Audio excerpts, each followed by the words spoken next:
Alors, maintenant que vous avez bâti toute la surface accessible du top, qui est donc sur la table, nous allons retirer les pinces de bureau qui tenaient le dos. Donc on retire les 4 pinces.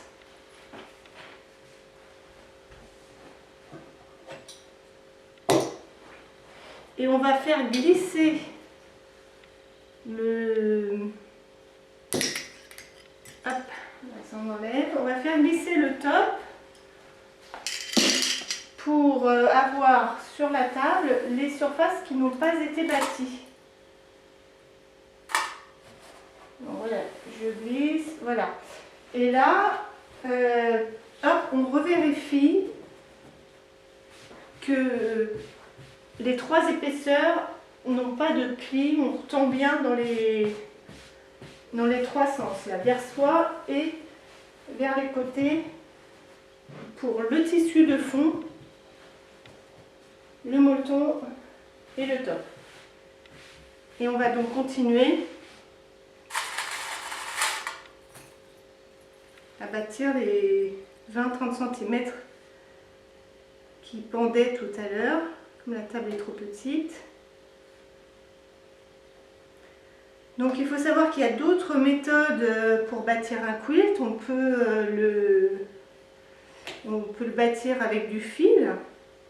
Il faut filer en fait toujours à partir du centre au lieu d'épingler. On prend du fil abattis et en partant du centre, on va jusqu'à l'extérieur.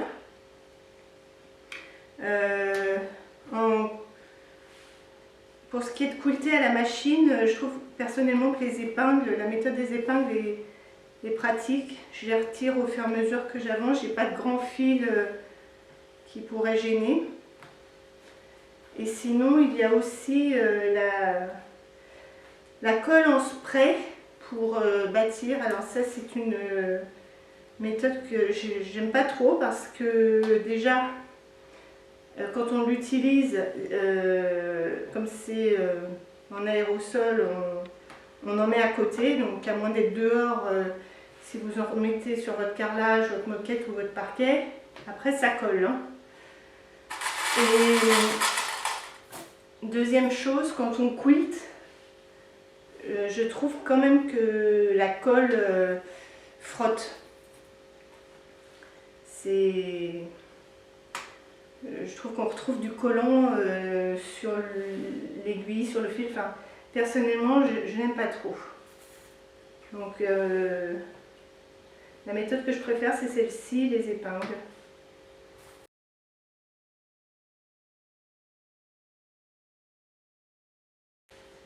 Alors, on peut s'arrêter à 5 cm, on n'est pas obligé d'aller épingler le bord. On peut laisser 5 cm non bâtis. On retirera les épingles que quand ce sera quilté à quelques centimètres de l'épingle, donc c'est sans risque.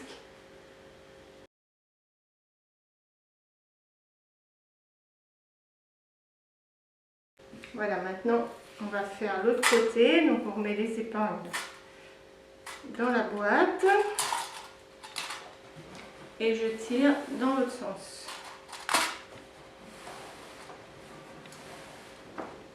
Voilà. Pareil, on vérifie en dessous que ce soit bien tendu, pour le molleton aussi. Et enfin, pour le top.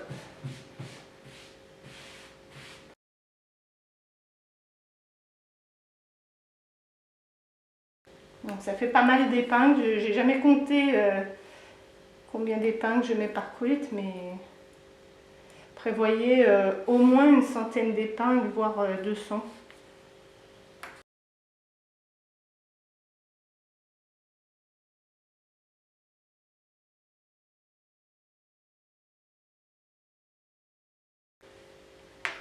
Et assurez-vous aussi, donc sans piquer dans la table, mais assurez-vous que vous prenez bien les 3 épaisseurs, on le sent parce que on sent que la pointe de l'aiguille glisse sur la table. Hein. Si vraiment vous avez un doute, vous pouvez délicatement vérifier que vous voyez bien les petites épingles. Mais on sent que la pointe glisse sur la table quand même.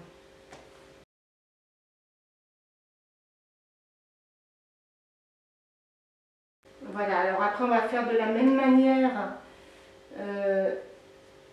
les deux autres côtés qui n'ont pas été pris, qui débordaient un petit peu, qui ne rentraient pas sur la surface de la table. Donc pareil, on décale, vérifie qu'il n'y a pas d'épingle qui traîne. Et voilà, on continue comme ça jusqu'à avoir bâti entièrement la surface du quilt. Voilà, donc votre quilt est prêt à bâtir. Quand vous le retournez, il n'y a pas de pli, donc évidemment que c'est pas tendu, mais ça peut pas être tendu non plus. Il y a quand même 3 épaisseurs de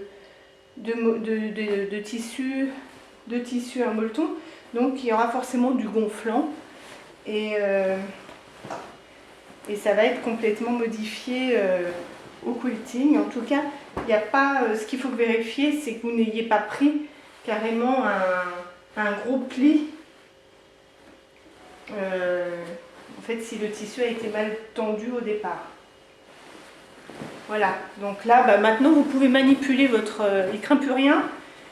Les 3 épaisseurs sont complètement fixées ensemble. Donc vous allez pouvoir le manipuler. Soit vous le quiltez à la main, vous mettez un tambour. Et pareil, il ne